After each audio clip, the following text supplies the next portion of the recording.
Where family legacy is concerned, he's the son of Mr. Milind Deora, one of the youngest MPs in Parliament, cabinet minister, but then he was with the Congress. Now he is with Mr. Eknath Shinde, Shiv Sena. Our next guest on UnPolitics is Mr. Milind Deora. Thank you, sir. Warm welcome. Thank you. Come. Mr. Deora, you say you were never valued in the Congress. Sir, I don't think I left the Congress. I think the Congress left me. Sharad Pawarji himself has come out and said that there were talks of both the factions coming in together. I can't predict what will happen to their party. The aspiration of Eknath Shinde ji was to come back as chief minister. The BJP is party number one and that aspiration would never be fulfilled. The speculation is that Milind Deora was coerced and forced into fighting that seat. He didn't want to fight against Aditya Thackeray. No one can coerce me. Is it as bad as it looks in parliament? Certain parties in the opposition have the ability to use wit. Those that don't scream, shout. Are you looking forward to maybe fight a Lok Sabha election 100%. again?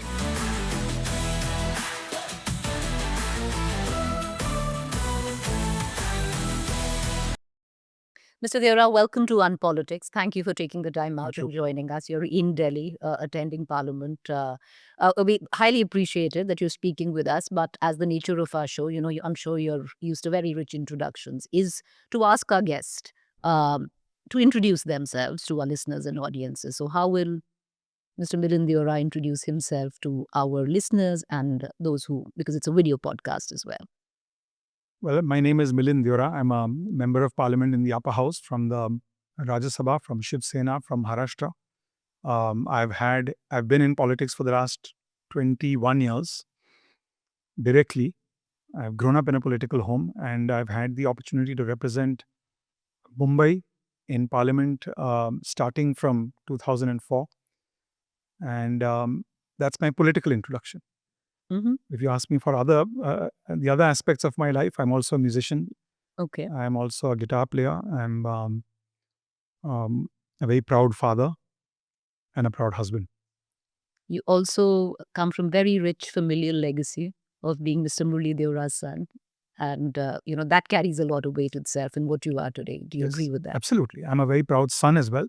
I'm a proud son to my father who served the city I was born in and with great dignity represented India to the best of his abilities. Really was one of the unique politicians in our country who could cut across party lines and do what was important for the city, the state, the country. I'm also very proud of my mother, who is one of India's top bridge players and has won a silver medal in the Asian Games for India. So I'm as I said, I'm a proud father, a proud husband, and also a very proud son. You talk about your father's legacy and, some would add to it that he was also a true blue congressman. He was, yes. He was. Pun intended. Well, I said, I mean, the question is, I guess, why did I leave Congress? And I've said that many times in the last 2 years. And I actually said this to someone else. I said, I don't think I left the Congress. I think the Congress left me. I don't think the Congress is the same party that it was a little over 2 decades ago when I entered politics. I certainly don't believe the Congress is the same party it was in 1968 when my late father entered politics and he became a municipal councillor for the first time. So the party has changed. The nature of politics has changed. I think the party was traditionally, at least in the past, it was somewhat of a centrist party. If I look at, let's say, the economic agenda of the Congress party, it provided a centrist view towards what India's economic agenda should look like. I don't see any of that today. So that's history for me now. I think my father, he was somebody who put his country before party. And that's something he always taught me. And he wore that on his sleeve. He was never afraid to express his views in terms of what was good for the country. And even if sometimes that clashed with what was good for the party, many times it did. He was someone who believed India must have traditional deep relations, must maintain deep relations with countries like Russia. But we must also build bridges with the West in the 70s and 80s. That was not something which was a Congress position, for instance. Coming from Mumbai, coming from a very humble background, a man who then went on to become a trader, a businessman, set up one of the first packaging companies in the country. He always believed that India's private sector needs to come of age, needs to be unleashed. You need to make things easier to do business. Now that's become a common mantra across parties. But the party that I belong to, that he belonged to, has taken a very different turn when it comes to the economic agenda. So, as I said, I think the party has changed considerably. I'm not even sure if he would recognize the party in the shape and form that it's in today. I'm going to revisit you leaving the Congress, and we'll speak a little later about that. But I want to talk about the current context of Maharashtra politics. These have been tumultuous times in Maharashtra. You have the death of Mr. Ajit Pawar that has been very, very tragic. There's a flux in Maharashtra politics, especially in the last couple of years. You know, how close were you to Mr. Ajit Pawar? What was your relationship with him? Well, so of course, in the United Congress, we were all part of that United Congress family back in the day. And my late father was really Pawar Saab's contemporary. They were Sharad Pawar's and my late father were really contemporaries in politics. So I've seen many a times in Delhi, in Mumbai, Ajit Pawar as a young political activist um, coming to meet my late father. I wouldn't say I knew him personally. I really got to know him after 2004 when I first became an MP. And from 2004 to 14, there was a Democratic Front government in the state of Maharashtra, in which it was a Congress NCP government. I got to know him from 2004, and there were many periods when he was also a deputy chief minister during that time. Um, so I would say I certainly shared a personal relationship with him. I got to know him much better in the last few years. And what can I say? I mean, shocking and very, very sad. Cutting across party lines, he was someone who enjoyed a tremendous amount of support from all parties, from all political activists across the political spectrum in Maharashtra. And we have a pretty wide spectrum in Maharashtra today. True. And one of the best example of that is, as we speak, it's on the occasion of the birthday of Eknath Shinde. The party and Eknath Shinde have chosen not to commemorate his birthday, celebrate his birthday as a tribute to him. And many other politicians from the opposition also feel the same way. So he was a unique person. He was very unique in Indian politics, not just Maharashtrian politics. He had the ability to take people along. He had the ability to do what was right for the state. I like that he was also fiscally prudent and was a very good administrator, a very, very good administrator. And I'm sure his skills as a effective and knowledgeable administrator will be missed by the Maharashtra government today. Mr. Deora, that is the nature of politics, that it's, right after, in the tragic circumstances that he passed, we had his wife take over as deputy chief minister. There is already, while the last rites were going on, there was enough talk of what now? What happens with the MCP? And that's the sad, tragic nature of Indian politics, not just limited to Maharashtra. I would, it's true. What you're saying is absolutely right. That people, the politicians, journalists are concerned about what will happen in the future of NCP. To be honest, I still, when people ask me that question, number one, I don't know. Number two, I would rather we remember him. It's just been a few days since he passed. And I would still like to remember him for the man that he was, for the administrator that he was. What will happen to his party? What will happen to the party they broke away from? Time will tell. But his uncle, Sharad Pawarji himself, has come out and said that there were talks of both the factions coming in together, and that might be put on hold right now. How do you view that? I don't know. Honest answer is I don't know. I can't predict what will happen to their party. I can speak for my own party.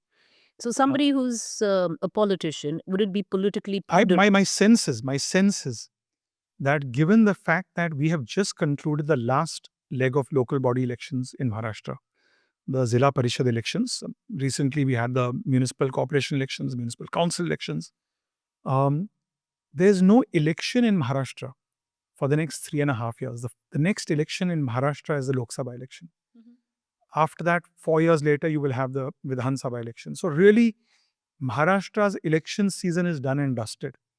So to me, is there any need for parties to talk about mergers, doing deals together? It doesn't seem likely. But what will happen to their party? As I said, time will tell. It's not Politically something I can prudent speak for of. them to come together? I really don't know. I really don't know, and I really can't say. I think the fact that they have the party has decided to elect his wife as the leader of the party, someone who I know. She's sat just behind me in the Rajya Sabha as a leader of the party. I mean, that's a signal on its own. So, but what will happen in the future, I have no idea. It's also family, so you never know what can happen. You talk of local body polls, and with your own party that you're very new to, it didn't go off too well. Where the Shiv Sena is concerned, of course, your alliance did really well, but where your party, as possibly how much you would have Well, expected. I think we did extremely well in the state, across the state. No, I'm talking about BMC election. In the Mumbai election, well, so in Mumbai, I can say that when it comes to today in Maharashtra, we are the Shiv Sena led by Mr. Eknath Shinde are the second largest party in Maharashtra, without any doubt. In rural Maharashtra and urban Maharashtra.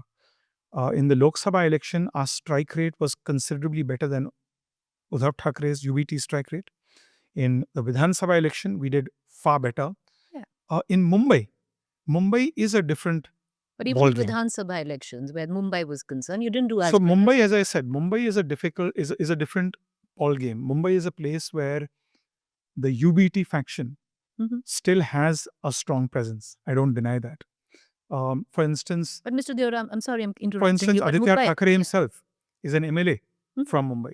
you fought and lost against him Yes. by a margin of just 8,000. By hardly anything. I mean, it we planned better, perhaps. I mean, was not- tight. We would have. No, but my question's on that. Yes. My question is that Mumbai is where the might of Bal Thackeray germinated. It's Mumbai where the original Shiv Sena was strong. And if today you have Mumbai which was answered in terms of a mandate way higher for UBT, Shiv Sena. So I don't think we should see it in then the context. the legacy of Bal Thackeray. No, I would say Where this. do you see that? Firstly, Because it seems people have decided. The legacy of Balasaheb Thackeray is very clear. If the legacy of Balasaheb Thackeray, the voters of Maharashtra have decisively voted in favor of Eknath Shindeji in the Lok Sabha election, in the Vidhan Sabha elections. In the corporation election, as I said, across the state. Now take a place like Thane, take a place like Kalyan Dombivli. Because that's where Eknath Shinde is strong. Yes, but these were traditional Shiv Sena strongholds. We've broken them there. Today, the fact that in Mumbai, we fought as an alliance.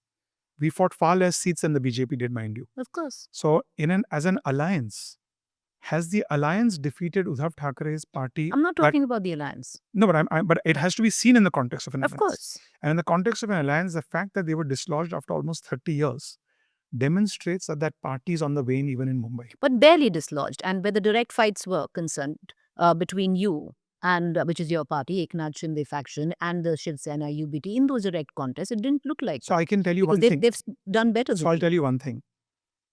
If you look at what happened after Lok Sabha and how that impacted the Vidhan Sabha, if you look at what happened after Vidhan Sabha across the state and how that impacted the local elections, and the local elections, as I said, we've swept. If you look at Shiv Sena led by Eknath Shindeji against UBT, we have swept the elections, local body elections across Maharashtra. I can assure you, even in a city like Mumbai, it's only a matter of time before UBT's power, before their base wins. And the natural shift will be to us. There's no question about that. So, as I said, there's no election in Maharashtra now for the next 3.5 years.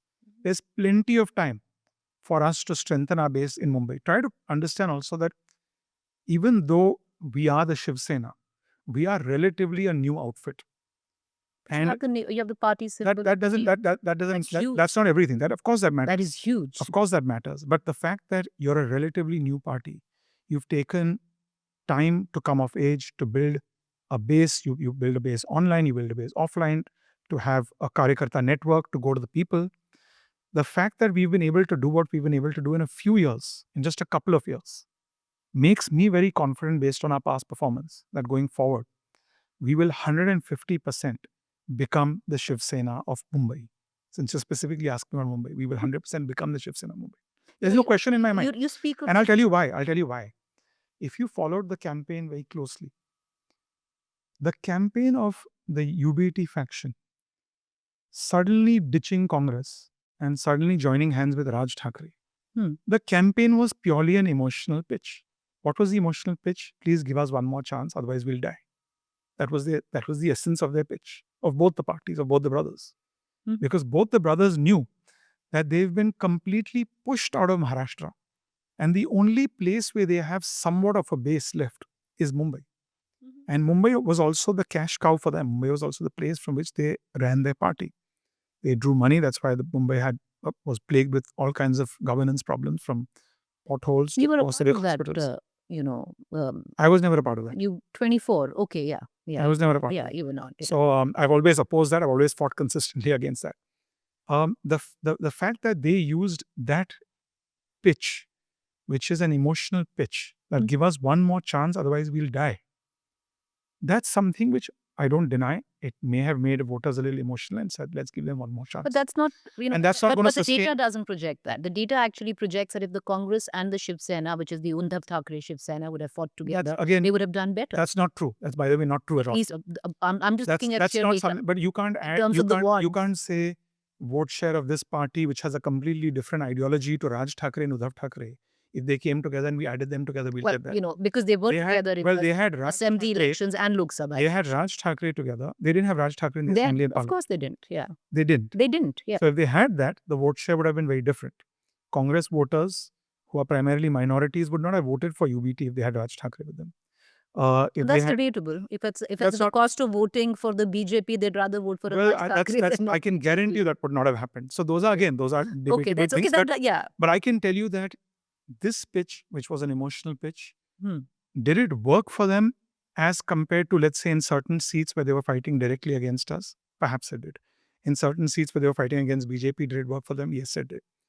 But despite that emotional pitch that we are finished across Maharashtra, we are only left in Mumbai, please allow us to retain Mumbai. The NDA as a whole scored a decisive victory, and we defeated them, as I said, after 30 long years. And they've used that pitch before.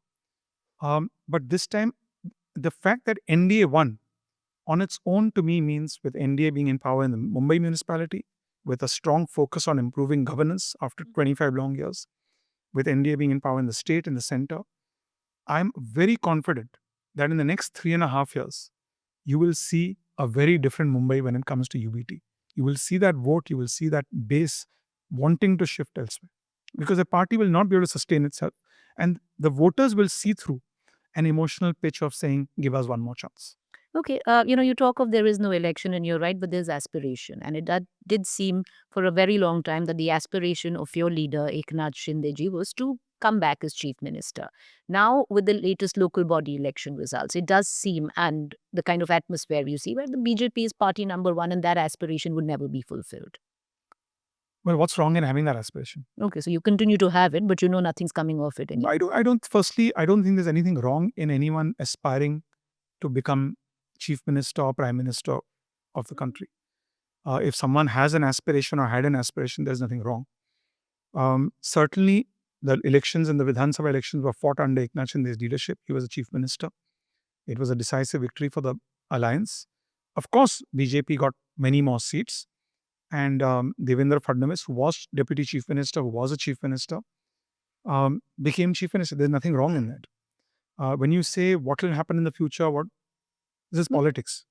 If you covered politics, I'm assuming, long enough to know that you never know what happens in politics. Having said that, is there a great bonhomie camaraderie between Devendra Fadnavis and Eknath Shinde? Yes, there is. Do they have a very strong relation? Yes, they do.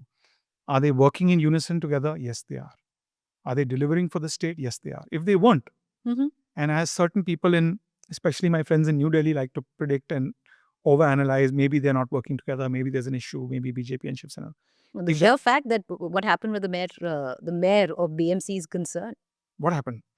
For the abject pandemonium on both sides, you don't know what was going on. That's Of not course true at that all. was. That's not true at all. By the way, when the municipal elections finished, very smoothly, where Shiv Sena got more seats than BJP, let's say in Kalyan or Thane, it was a Shiv Sena mayor.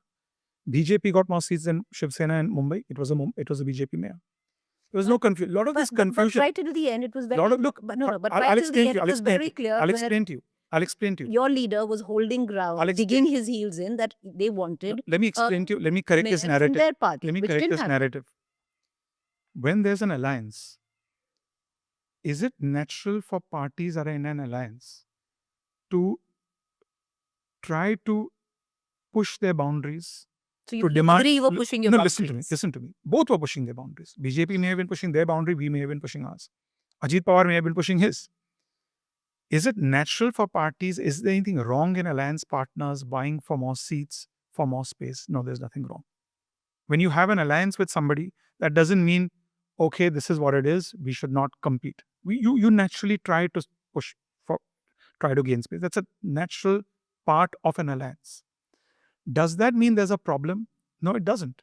If there was a problem, we wouldn't have gone into a pre-poll alliance in so many of these places. But Mr. Deora, if you The can't problems install are your the problems have allegedly been happening for years. no, but if you Or at can't least for a install year your after own the chief mayor, minister issue happened in but if you Maharashtra. can't install How your did we own- have alliances in every place? no, but the fact is, if you can't install your own mayor where Mumbai is concerned, then to hold aspirations of coming Again, back as chief minister, again, because then by the virtue of that fact, you've never been. again, this is a discussion which happens based on party strength between the chief minister, the deputy chief minister, in a very amicable way. There was not one negative statement, not one issue which was created. This is, I can guarantee you, and I say this as an insider, this is 100% pure speculation. I'm repeating. Is it natural for parties to demand more space, to push a little harder in negotiation for all sides, the bigger party, the smaller party, a bigger party in this city, a bigger, smaller party So in you that city? pushed and it didn't happen. Everyone Okay. does it. Everyone does it. Okay. It's but natural to do it. Okay. So you It pushed. not doesn't happen. It may have, it happened somewhere else. It happened in another seat. It happened in another municipality. It happened in another Zilla Parishad. It's but But it can natural. happen in Mumbai, which In, is a, the in an richest alliance, corporation in in India. an alliance, there is a give and take. There's a Right. give and take.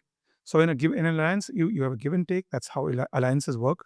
But are the parties and leaders committed to strengthening this alliance? Do the parties and leaders feel, despite what I get or my party gets, if something is beneficial for the alliance, we have to do it keeping the alliance in mind? Yes.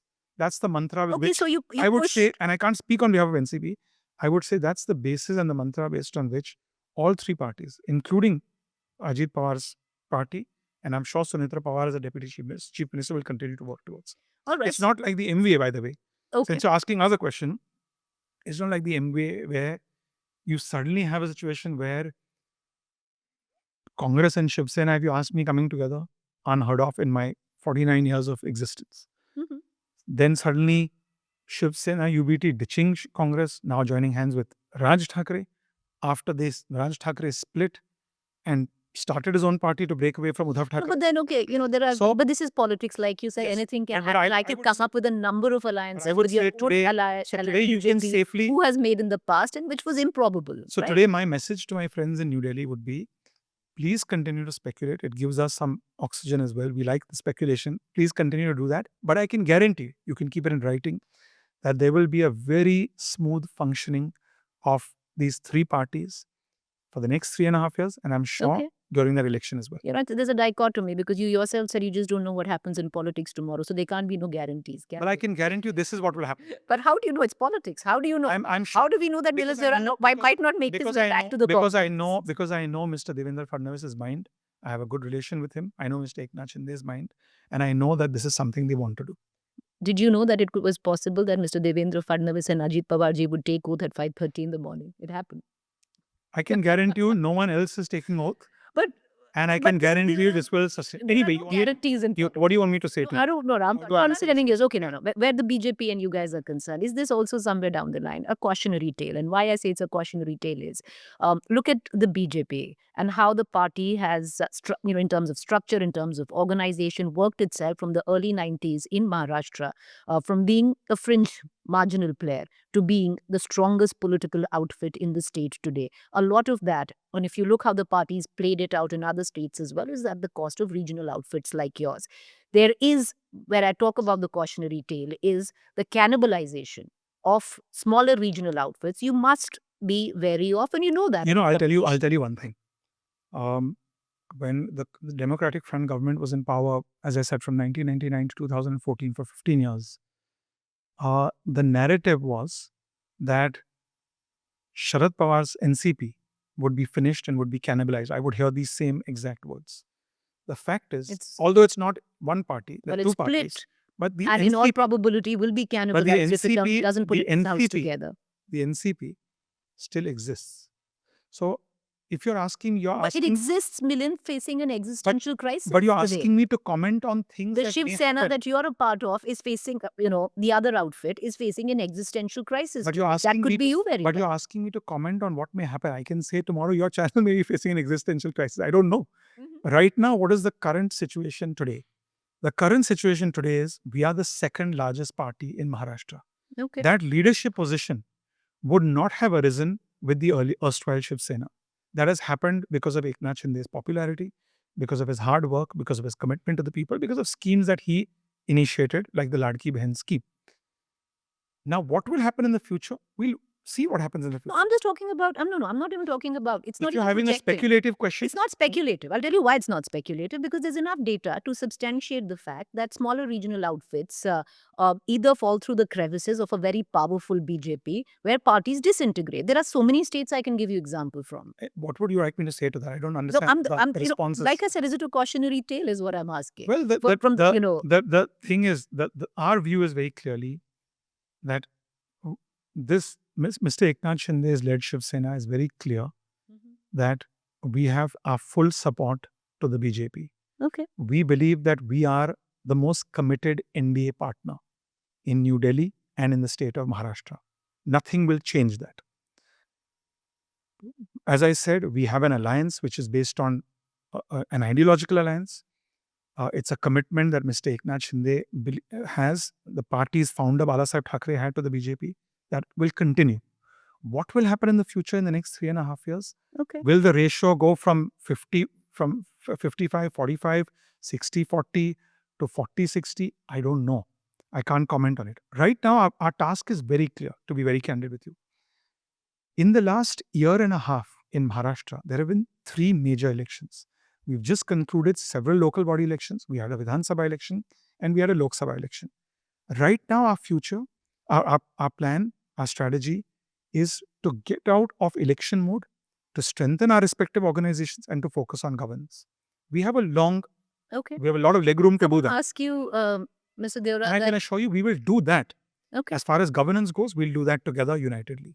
Okay, we'll see how that goes. Yes. But Mr. Deora, I want to ask you, what made you fight? Who asked you to fight the Worli seat during My party asked me. the elections, assembly elections against Aditya My Thackeray? party asked me, and my party, Mr. Shinde asked you, Eknath yes, Shinde? my party and I felt that this is a seat where there was very strong anti-incumbency. Because I'll tell you And why. I'll tell you Because why. you talk about speculation. I'll tell you why. No, hear me out. Because you talk of speculations. So the speculation is that Milind Deora was coerced and forced into fighting that seat. He didn't want to fight against Aditya Thackeray. Well, again, Not just for political reasons, but personal reasons. well, firstly, no one can coerce me. I'm not somebody I'm a very independent-minded person. When the Lok Sabha elections happened, I ran the Lok Sabha campaign to a large extent for our candidate who fought Lok Sabha. Nobody believed that in the Lok Sabha election, our candidate, despite the entire might of the UBT party being concentrated in one assembly segment, Worli, that we would get a very small margin there. And when I say the entire might, just for your information, the Lok Sabha MP, UBT in Worli has a Lok Sabha MP. Aditya Thackeray is a local MLA. To get Aditya Thackeray elected, 2 former UBT MLAs were made MLCs. So there are 3 MLAs from that area. 3 former mayors of Mumbai are from Worli. So the entire concentration of that power is in Worli. Despite that, we did extremely well in the Lok Sabha. We were convinced we could defeat him in the Vidhan Sabha. And we came so close, barring one issue, that MNS helped UBT for whatever reason in that seat, in few other seats in the neighboring area, in Dadar and Mahim as well. But the anti-incumbency is so high, and people were making a direct comparison between their style of functioning and between the way we function.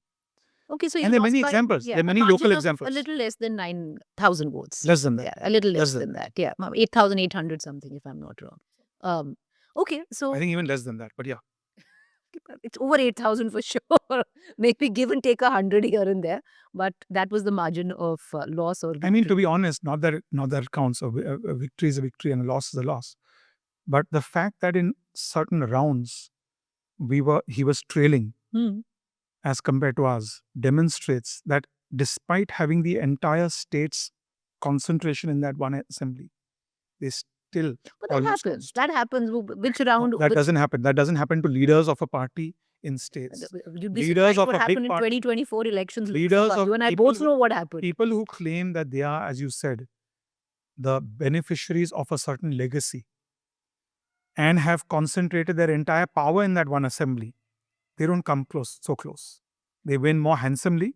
No, but that's, And I don't think that holds anymore, Milind Deora, because I'll tell you why. If you look at, like, the classic example will be the Lok Sabha 2024 elections. Look at the seat of Varanasi. In the first, there were so many rounds where had the Prime Minister was trailing.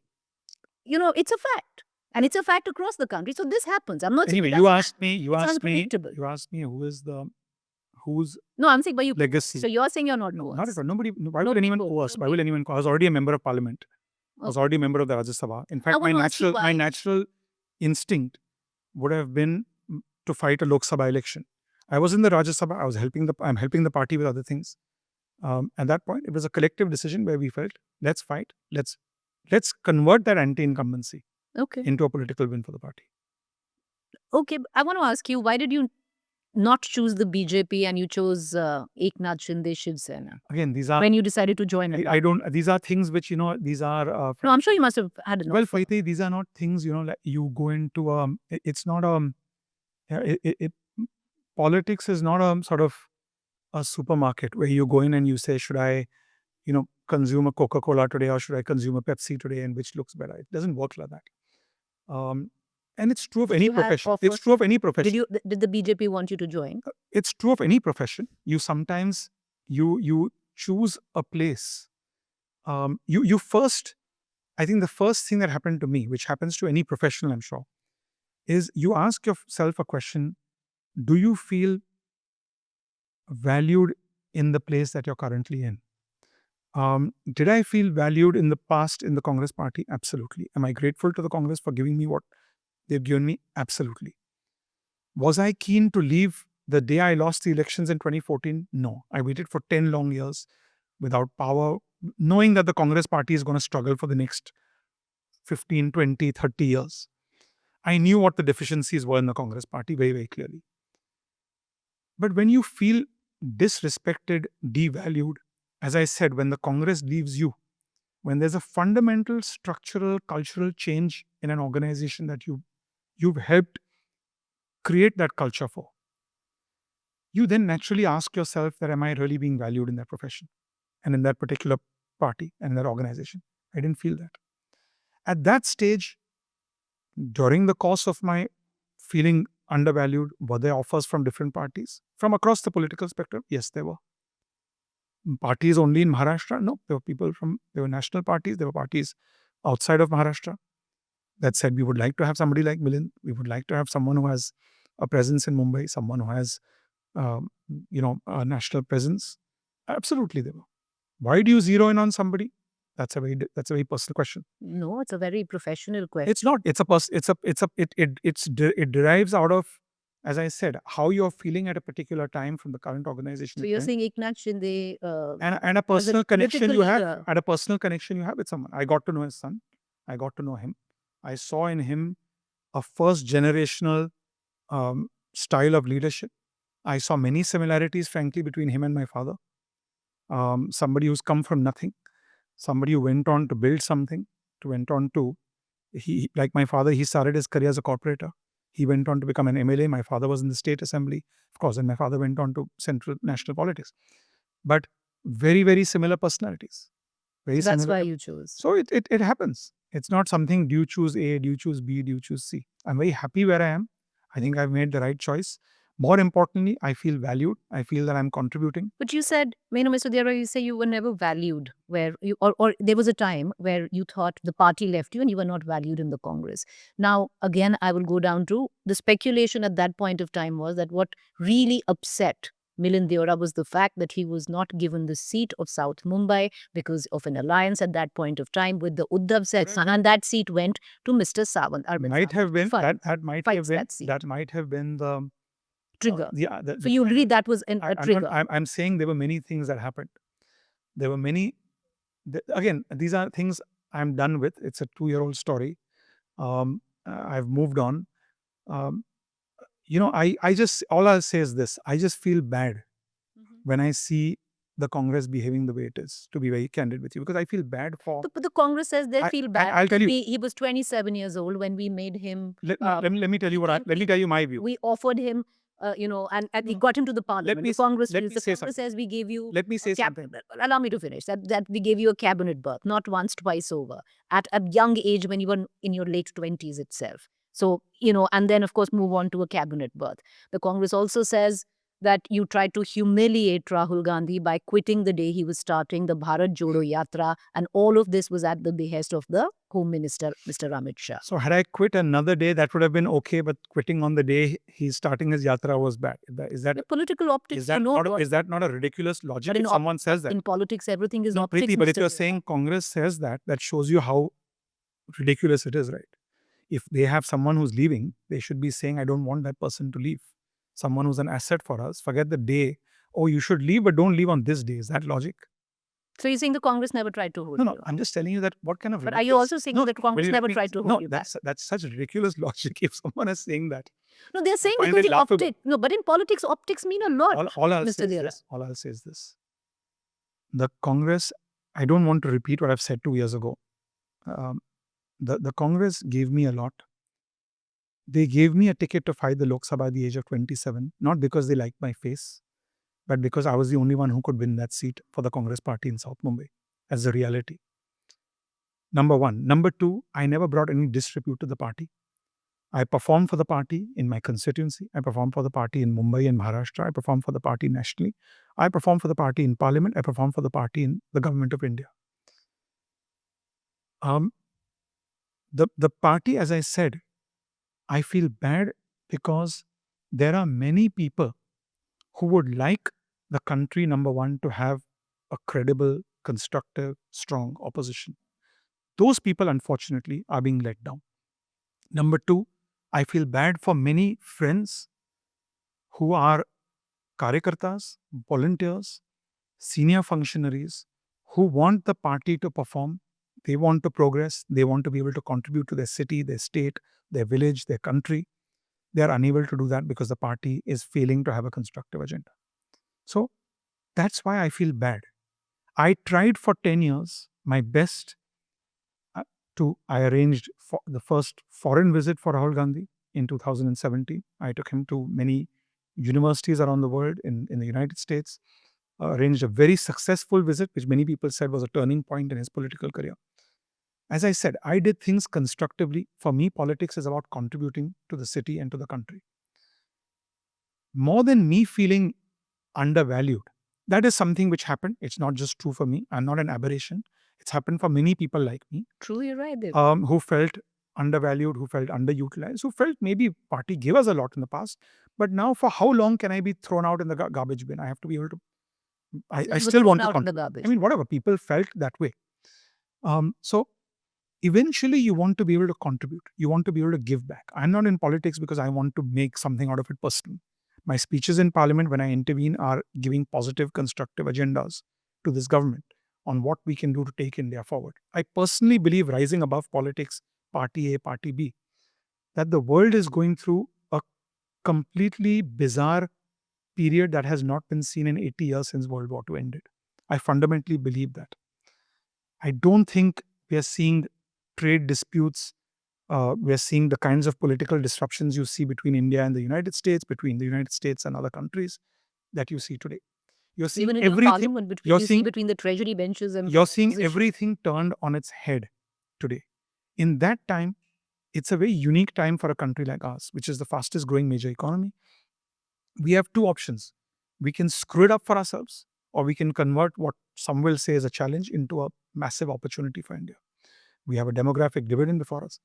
At that point, to be able to contribute for my home city, to bring infrastructure projects under Devendra Fadnavis and Eknath Shinde's leadership, to be given the free hand to participate in a delegation like Operation Sindoor, where I can represent my country, and I had the opportunity to travel to Americas. I see what's happening to my friends in the Congress who had to travel, who were invited to travel by the government on Operation Sindoor. I know what would have happened to me if I was in the Congress party. And What would have happened?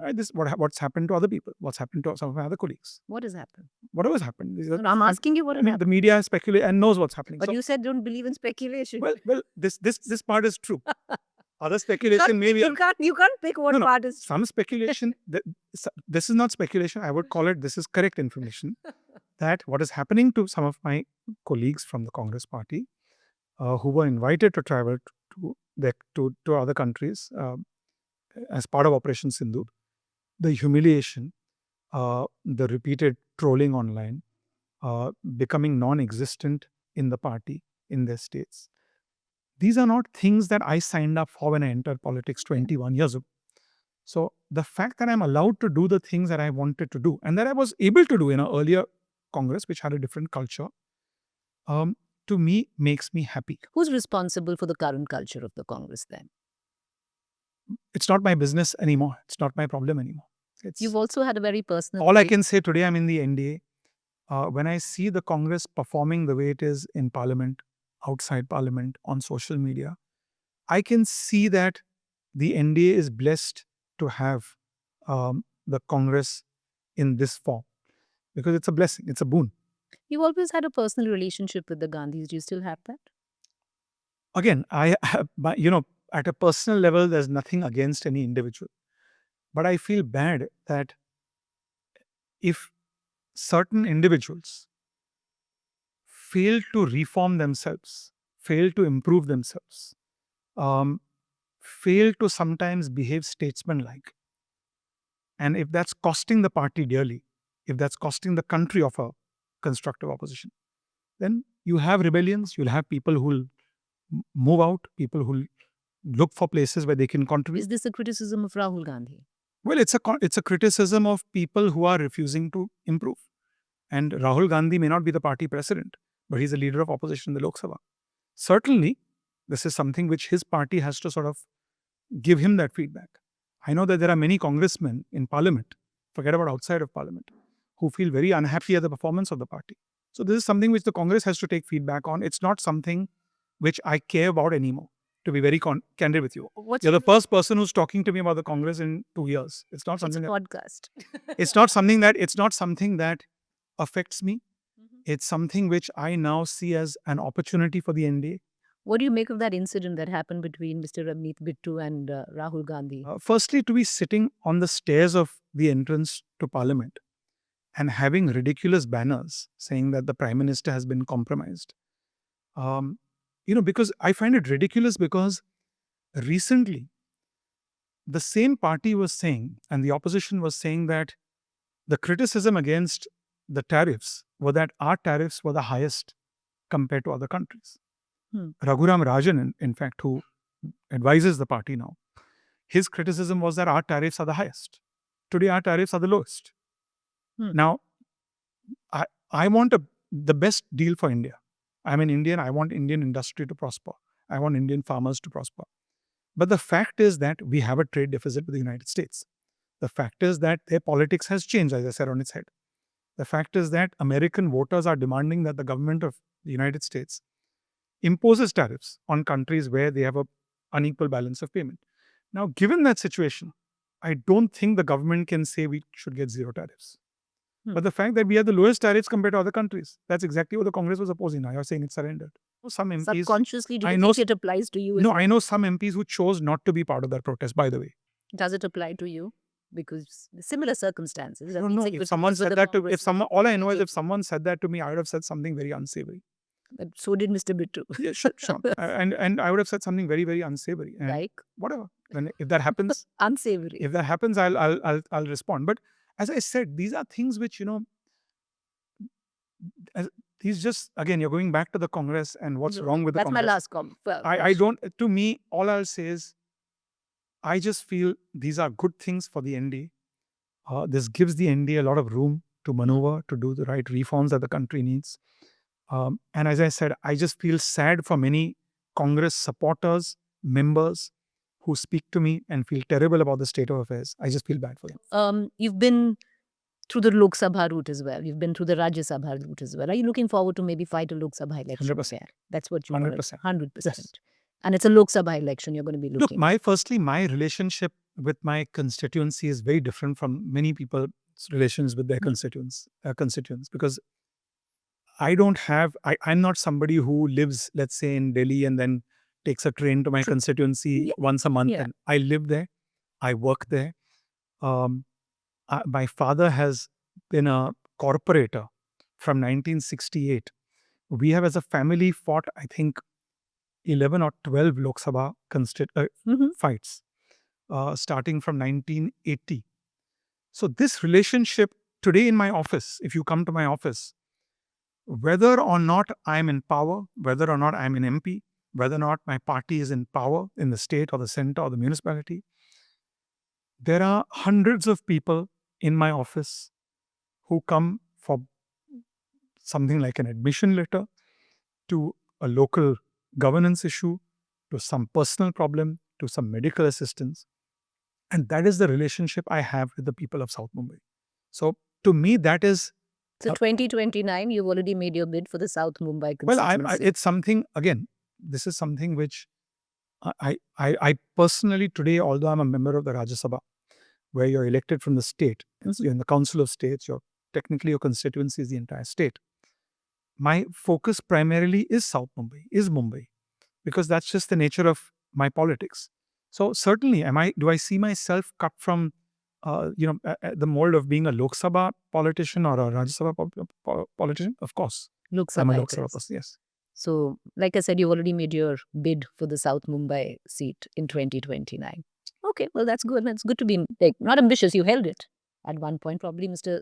Arvind Savant need to be a little worried, but that's okay. Is it as bad as it looks in Parliament today? You've been in Parliament for so many years. You've seen so many sessions. What we see When you is say not just bad, what do you mean? what we see right now is, forget about a breakdown. Like, there is no trust. The trust deficit between the treasury benches and the opposition MPs is rock bottom. What you're looking at today is abysmal. All you see is noise and fight, and it's session after session, and things just keep getting worse. Well, firstly, my view would be that it's certainly gotten worse than what it was 5 years ago, 10 years ago, most certainly 21 years ago when I entered Parliament for the first time. Um, Secondly, there is also a massive difference in the functioning of the Rajya Sabha and the Lok Sabha. It's very sad that the Lok Sabha has been reduced to now a place where, rather than making constructive, so criticism is the job and the prerogative of the opposition. Holding the government to account is the job of the opposition. Using disruption to oppose it and to make it accountable is very unfortunate. Making it now what is a new trend, which I remember during the, if you remember, during the Andhra Telangana issue, Yeah. when Andhra was split into Telangana and Andhra Pradesh, it's resembling that, where you're seeing certain opposition MPs, certain opposition parties, more than disruptions, use it as a place to protest. And that's not what Parliament's for. Parliament is not, an Azad Maidan. Um, Parliament is a place where you have to criticize, you have to attack. And it's a place where you can hold the government accountable. You can extract accountability from the government by using wit, by speaking effectively. I think what's happened is certain parties in the opposition, I certainly see this in the Rajya Sabha and the Lok Sabha, have the ability to use wit, have the ability to speak effectively and get up their point across. Those that don't, it's but natural for them to scream, shout, disrupt, protest, hold banners outside. So that's unfortunate. It's also part of, just Preeti, very honestly, the way politics is structured around the world today. That's true. If you asked me, as someone who has observed American politics all his life, if you asked me, um, would I have predicted that America's politics would be the way it is today? Just bizarre, I mean, frankly. I would have never seen that coming. So it's largely linked to just how voters consume information. It's largely linked to how politicians use information. And it's a very, very serious trend. Because in the US, for instance, you have really only two parties. So you have what's often a breakdown of government. You actually have a government shutting down in the United States more than almost every year. And the first thing that gets shut down is their national parks. And then it can lead to one step to another. It can actually shut down the government as a whole. We don't have that. One of the reasons we're able to withstand those shocks is because we have many parties. So every voter with their regional aspirations, with their linguistic aspirations, has in many ways a party that is part of an alliance that will represent it. But I do see this unhealthy trend of parliament where um, the best way to be heard and to make a difference is to, fling papers at the chair, or to try to be violent, or to do something physical. Um, that is very unfortunate. And ought to be very candid with you, and I'm not taking the onus away from the political class. But I really believe that the only way to correct that is if the voter, and I say this rising above political lines, is if the voter punishes politicians, regardless of which party they come from, that refuse to debate, discuss, and use parliament for constructive proceedings, but use it for negative, destructive proceedings. If the voters see that as a tool and a reason to punish them, that's the only way you'll have accountability. Who do you think are some of the best orators in parliament, cutting across party lines? Name a few from the Congress. I'll tell you, for example, in the Rajya Sabha, I can say this without naming any individual. I can very name, no? No, I'll say this, which again comes back to my earlier point. The opposition today in the Rajya Sabha is not the Congress party. It's from smaller parties. And I don't want to give those parties credit because it's shameful that the Congress should have become the opposition in the Rajya Sabha. They have the largest number of seats after the BJP. But that's not the opposition. So I see when people from the treasury benches are speaking, um, the real opposition, and I'm not talking about shouting and sneering and heckling, but the real opposition on issues, the real preparation when it comes to a discussion, if you're debating the budget, the president's motion, comes from smaller opposition parties, not from the Congress. That's the state of affairs. So I come back to my point that the grand old party of India. You've come back to the Congress. I didn't ask you that question. Sorry? I said, now you've come back to the Congress. No, I'm saying because you're asking me about parliament. You're asking me. No, I just asked you the best orators. Yeah, but I'm saying the party that's doing a disservice, unfortunately, is my former party. The best speakers, there are many good speakers. There are so many good speakers that I see. I mean, who do you enjoy? I mean, look, I enjoy. I have enjoyed the Prime Minister's speech on the motion of address, the President's motion of address in the Rajya Sabha. He did that. This time he didn't get a chance to do that in the Lok Sabha. And I like it because the motion of the President's motion is a time-honored tradition where the Prime Minister, it's like our State of the Union address, where the Prime Minister of the country speaks about what's happening overseas, what's happening in India, what's happening with the economy, what's happening with the national security situation in our country. And I think it's a very statesman-like speech which covers every point. It's also filled with politics, with wit. So that to me is certainly the best speech that you look forward to, where you really want to go in, get a good seat and watch it. If you ask me from the opposition side, for instance, in the Rajya Sabha, I would say there's my neighbor is Sudhanshu Trivedi. Very, very good speeches. But that's not opposition. I'm talking about, sorry, it's a treasury bench. Very good speeches. Yeah, very very good. Very political, yet extremely informative. And the nuance in Hindi is super. And able to speak in Hindi and English. From the opposition side, it can't be that you can't name a single person. There are people from the opposition side in the Congress, or in the opposition. One second. Let me think. I would say that a person who tends to, when he's not making a political point, where he usually is often wrong,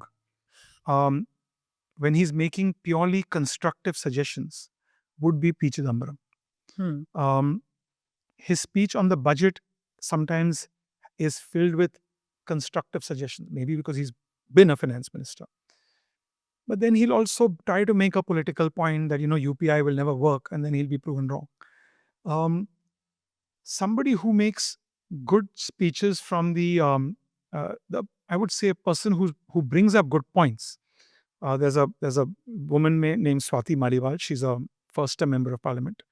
I she's, Rajya Sabha. she's from the Aam Aadmi Party. I'm not sure if she counts as the opposition or um, because she's having I think a tough time with her party. But she brings up very good points Okay. when she speaks about urban issues, for instance, which are very close to my heart. Very good. Pollution is very close to your heart. You've spoken So extensively anything about relating to working. anything relating to urban issues could be pollution, could be urban reforms.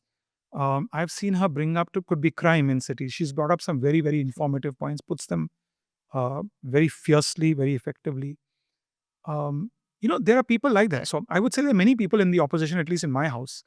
There's a person called Rita Brata. I don't want to call him Banerjee, but I think it's Banerjee from the Trinamool Congress. Uh, you know, Political points, but when he speaks in Bengali, I like hearing him speak in Bengali, for instance. So these are people who I would say I like Okay. listening to, watching. Spoke about the economy. I want to know, are you also as confused as the rest of us whether we are still buying oil from Russia or not? I would look. America has us believe we are not. No, You ask I would. the commerce minister, he's saying, I ask the minister of I would external say affairs. You ask the, Mr. Jaishankar, he says, ask the commerce minister. you can't expect me to. I'm just asking, are you as confused as us? I'm saying you can't ask me to answer a question that the commerce minister has asked you to Are ask you the foreign as minister. confused as us? No, Because I we are don't- trying to figure out, I are would you say, or are we not? I would say we have to take the government's word. If the government is saying that, the government has not, in my opinion, made a clear statement as yet. That's partly because I think the contours of the deal, and when I say the deal, there's a trade deal which is dealt by the Commerce Ministry and the Commerce Secretary in the United States, and there are maybe other aspects outside of the trade deal that may or may not be linked. When the government makes a holistic statement on the two, that to me will be what I have to take at face value. I have to believe my government, number one. Number two, proof is in the pudding. If tomorrow our purchase of Russian oil comes down, if it is linked indeed to this trade deal, then you'll have the facts before you. If they don't come down and yet we have a trade deal, then obviously it was not non-issue to start with. So I think what's very clear is that there's a big difference in tweets from the president of the United States and the policy framework that exists between both countries. The president now, I think the world has understood, and even perhaps his own administration, that sometimes the tweets are perhaps suggestive of an intent, but they may not be the actual details. So if President Trump says we're going to do this to this country or do that to that country, it doesn't necessarily mean that's going to happen. It could mean it's a threat. It could mean that it's a statement of intention. But to me, look, I would say this again, moving beyond that. I think it's very, very clear. The fact that the government of India, and I give full marks to the Prime Minister for holding our ground when it came to what was clearly pressure tactics from the United States. Don't do this or we'll do this. Don't do this or we'll do this. And there's no doubt it affected a lot of industries. It affected many small, medium industries. I've seen people feel the pain from the textile sector, from the leather industry, from the seafood exporting industry, from the gem and jewelry industry, many of which are headquartered in Mumbai. The fact that we held our ground and are now moving towards getting a deal, and I said beyond the trade deal, the larger deal with the United States, which is going to be in our interest and on equal terms, I think is a very, very positive step. The fact that the European Union signed a trade deal with us and not with China, not with the United States, tells me that whoever you are, whatever your domestic politics may be, however anti jobs going to India or Indians coming with H-1B visas may be in your local constituency, you cannot ignore doing business with India. Fair point. And we have the ability to now not dictate terms, but to work on terms that are in our mutual interest. If I add that, which gives us a lot of stability, which certainly creates a new market for our exporters. If I add the fact that there are massive supply chains disruptions happening today where China has threatened the world, we won't sell you certain magnets, rare earth magnets. The United States is spending $12 billion to shore up its own supply chains in rare earths. We are doing the same, whether it's semiconductors, whether it's critical mining of critical minerals. I would give full marks to the government. In fact, I was talking to a trade organization, and they were saying, reforms, reforms, reform. I was like, please tell me which reforms do you want? And I'll take that message to the government. And they said, actually, you're right. Almost every reform that we can think of is happening. Maybe it's not happening as quickly as possible. Maybe a committee has to deliberate on those issues. But everything from what we need to be doing in artificial intelligence to what we need to be doing to fueling artificial intelligence in terms of power by opening up the nuclear sector to the private sector, to ensuring new markets for us to export to protecting our domestic industries, to encouraging manufacturing, which is going to become a massive employer in our country. I would say the government is doing each and everything. In fact, I believe COVID was a wake-up call to every government. And few governments fell by the wayside. I think the Indian government has taken advantage of that. And we are on absolutely the right track. I'm going to ask you last 2 or 3 questions because you also have to run. And this has nothing to do with politics. I was reading this piece where, what is it that you have against Munjaro and Ozempic? So I'll tell you, I have a few close friends who yeah, your wife's married. You married into a Bollywood family. No, not. Is it that? There's some people, by the way, who are from the industry, from the film, from the entertainment creative industry, and some who have nothing to do with the industry. I have friends who are extremely knowledgeable. Some are even doctors. Many of them had severe chronic cholesterol problems. They had chronic diabetes. They were overweight. They had, I would say, a very sedentary, bad lifestyle. Some had a decent lifestyle, but they were still suffering from obesity. I have seen 9 out of 10 of these individuals, who I would say are very close friends of mine. They're like my best friends. They have recovered from these problems by exercise, by intermittent fasting, which I also practice, by the way. How many hours? While talking to you right now, I am fasting for about 22 hours. You're kidding While me. talking to you right now, as I speak 22 to you. hours. As I speak to you. That's extreme As I speak fasting. to you, before I started my fast, if you saw me put something in my mouth, that was some ilaichi. That's all I ate today. A piece of one. And you eat one meal. And I eat sometimes 1 meal a day. Sometimes I eat 2 meals a day. Sometimes I fast for 16 hours, where I only drink water, black coffee, black tea, nothing else. No nariyal pani, no fruits, nothing. You're kidding me. It's not such a big deal. Look, there's a lot of, now I don't want to sound like some conspiracy theorist. There are a lot of studies that have proven that if you, intermittent fasting works. Autophagy. I know, for example, a very close friend of mine is the Health Secretary of the United States, Robert Kennedy Jr. He himself practices this. If you look at his body, if you look at his physique, his age, he's 20 years older than me. He's 100 times fitter than me. He practices intermittent fasting. I've seen him eat. I've seen him eat Indian food. He's eaten everything from the samosa to the gulab jamun at the end. And I've seen people recover from this, recover from diabetes, from chronic just obesity, intermittent fasting from and intermittent fasting and exercise. So I'm very against. I'm not particularly against Lilly, the company which is making Mounjaro, or any of these companies. I'm against the Western way of marketing you Indians, QSR restaurants, processed foods, high in saturated salt. I've done a lot of work as a chairman of Parliament's Subordinate Legislation Committee. We've gone through detailed testimonies. We've made recommendations to the Ministry of Health on what FSSAI can do, keeping small industry in mind. So we don't want to disrupt small industry given what's happening with tariffs, etc. But how we can make India healthy or healthier again. And I have a big problem against this Western way of promoting these foods, this culture, which leads to obesity, which leads to a sedentary lifestyle, which leads to cancer. And then I top that up by selling you another product, which will make you lose weight. So for me, I'm glad you asked me that question. No, it's not against, I don't have anything against a drug. I don't have anything against a particular kind of food or a particular company. I'm against a culture that is destroying and going to create a problem. And I commend the Prime Minister for having this drive to spread awareness about obesity. And I raise this in this session. I raise it in every session of Parliament. In this session of Parliament as well, I raise the point that we need to encourage companies to reformulate their foods. We need to encourage FSSAI, which is the regulator, to have some form of regulations where at least on the front of a pack, you're buying, a parent is going out to buy orange juice. They're thinking, I'm giving my child orange juice. It's not orange juice. True. Yeah. It's unhealthier than a Coca-Cola. You might as well give them a Coca-Cola. The sugars. It's more sugar, it's got more saturated fat, it's got trans fats, it's got salt, it's got all these addictive substances, it's got processed chemicals. So we need to make people more aware. The US is doing a campaign like that because we are suffering from obesity.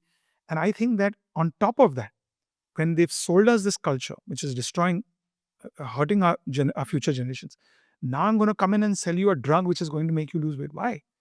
I would encourage people through you. There's enough evidence, there's enough data. I'm not asking you to do what I do. I do up to 36 hours. I've done up to 42 hours of fasting. Cheating.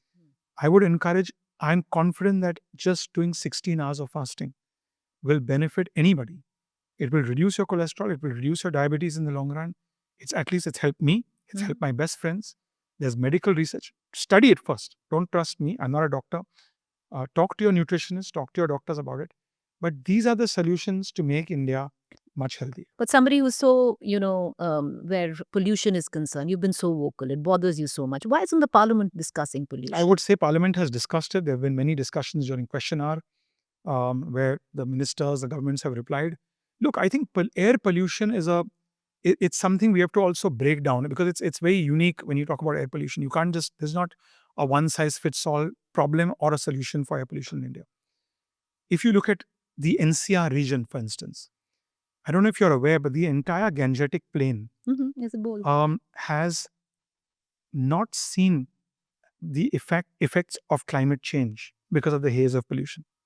Because the pollution has prevented sun. That's sadly that turned out to be. Well, that's the silver lining, huh? But that shows you you how might bad die it is. of skin cancer, but you'll die of Exactly. lung cancer. But the reason that's happened is very different from why you have air pollution in Mumbai. The Delhi problem is similar to Mumbai, but you also have issues relating to stubble burning. But we need to do enough, you're not. You certainly need to do enough. You need to strike it at the source. Are we doing enough, for example, let's say, in a neighboring state where you're burning stubble? Are we doing enough to fix that problem there? That's point number one. Point number two is, can we do more, let's say, experiment with cloud seeding, other technologies? Which failed. We have to experiment, we have to try. Mumbai's problem is very, very unique. Mumbai has, firstly, pollution largely emanating from construction dust. And the reason we have that, and we haven't had that the way Delhi has had a chronic problem for many years. We used to have a CNG problem in Delhi. In Mumbai, you have that because there has been in the last 5 years a massive push towards urban infrastructure. You have the metro, which is going to be one of the longest metros in the world, from Mumbai to Thane. You have the Coastal Road project, which has been a game changer, where you essentially have reclaimed land that obviously creates dust. You have a real estate boom in India, which is causing dust pollution. Mumbai, although its air pollution has increased considerably, we're also blessed with 3 months of the monsoon season, where rain then automatically washes it down. Yeah. So each city, each region has a different. But we need to do enough. We 100% need to do a lot. The government of India, mind you, has a very good advisory out to municipalities on how to curb air pollution. For example, dust mitigation norms. Do municipalities follow those norms? That's where the problem arises. So I'll give you an example. It's your government and your municipality. I'm saying that not in both Delhi and we have to do more. We have to do more, and we will do more. But I'm giving an example. Tomorrow, if you're in a city like Mumbai or you're in a city like Delhi, if one of your viewers, and they're seeing a real estate project and they're seeing, or an infrastructure project, even if it's a government who's doing it or a private developer, and that project is not following the dust mitigation norms of the municipality of Mumbai or of Delhi, there must be a mechanism to complain. There must be a mechanism for us as elected representatives to go out to raise that issue. And immediately, the local municipalities must give a stop work notice to those developers or the government. If we do that, you'll automatically have compliance. Okay, you don't have much time. So my final question, because you're a musician, what are you listening to nowadays? What's all kinds your of playlist? everything. My playlist is a is a shuffle playlist. And on Apple Music, I'm an Apple Music fanatic, and there's a station called Milind Station, which curates based on algorithms music you like. And everything under the sun pops up because that's my genre. The only thing that really doesn't pop up is electronic music. So everything. Everything from What's the music that you play? everything pops up from I play. So I'm a more of a rock guitar player. I play my bass is rock guitar. That's where I started from. Like But I can play, for metal example, or- no. I play like classic rock, but I Okay. play blues as well. I can play jazz as well. If you talk to my friends Aman and Ayan Ali Bangash, who just won a Grammy recently for a collaboration with the Dalai Lama, they'll say Milind can play Rag Hanswadwani on the guitar, or I can play Rag Kirwani on the guitar. So I have the ability to um, listen to, be inspired by everything from Indian classical to Western classical to rock music, and that's what my playlist is. It just keeps changing. A earworm. What's the current earworm? The music that I was listening to today, which popped up today, was a mix of things. Was a mix of there was a Pandit Bhimsen Joshi track that popped up. There was a Led Zeppelin track that popped up. Led Zeppelin. So that's how It's it mixed. goes. Okay. And my mood my mood goes like that. I'm suddenly listening to Pandit Bhimsen Joshi. Suddenly I'm listening to some hard Led Zepp. And to me, music, I'm the only dogmatic view I have about music is it has to be played. It can't be done through a machine. That I agree. And there is that ideological position: is that music or is that not music? If you sing, if you dance, if you tap, you're a tap dancer. Even that to me is music. If you channelize it through a machine, I don't think you have that emotion that you do when you play. The second thing which I like about music is, and I believe very strongly in, music has to be live. And the best thing about the industry and how technology has disrupted the industry is 30 years ago, 40 years ago, if you're a musician, you just earned money from publishing rights, from your royalties. Today, you don't earn money from royalties if you're a musician because people stream music. And in streaming, there's no money. So artists earn music by touring. And what that's done is that's brought out the essence of the artist again. The artist has to go on tour. The artist has to perform before an audience. The artist has to convince the audience, looking eye to eye, expressing themselves. And then the audience buys into that emotion. Given you're more passionate about music than politics. Of course. You No, are, I don't. right? It looks 100% like that. correct. Yeah, it looks like that. But thank you. I wish we had more time and we could talk about so much else, especially, with your child, with your wife, but we'll maybe some other time. Thank you. Thank you for taking the time out. I wish you good music. I wish you good luck and hopefully we'll see you in 2029, your Lok Sabha bid for the South Mumbai seat. Thank you so much. But thank you. Nice to Thank be you here. so much. I appreciate it, sir.